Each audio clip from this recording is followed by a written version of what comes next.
President Obama is on his way to Egypt tonight to deliver a much-anticipated speech to the Muslim world. ABC 7's political reporter Mark Matthews is here with a look at the challenges and what is at stake.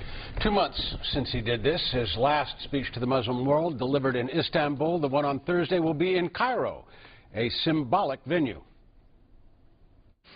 The president's trip to Cairo speaks symbolically to the split between moderate Arabs and radicals, says former Mideast CIA field officer Robert Baer.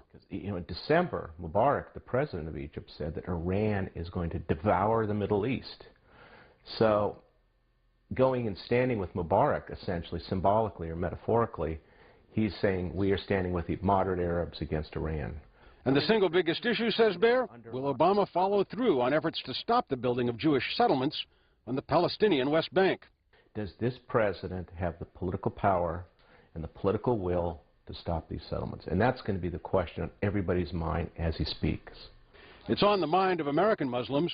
Basim Elkarra works for the Council on American Islamic Relations, which is sending this letter to the president saying, now is the time to tell Israeli leaders that we will no longer support the denial of legitimate rights of the Palestinian people. He's going to have to address the key issues that Muslims worldwide care about, the Israeli-Palestinian conflict.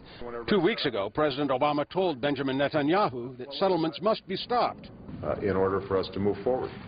And after that meeting, the president was excoriated in the conservative Israeli newspapers.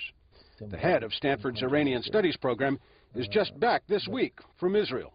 I think the ground is shifting in his favor. Professor Abbas Milani says Thursday's speech will be the most important speech the president has ever given.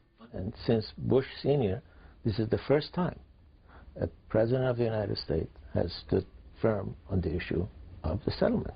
But President George H.W. Bush did more than lecture Israeli leaders. He cut off aid to Israel. President Obama has not. Has not yet. The dance has just begun. The White House press secretary said today there will be an extraordinary effort to get the president's speech in front of as many eyeballs as possible, including posting it on social networking sites.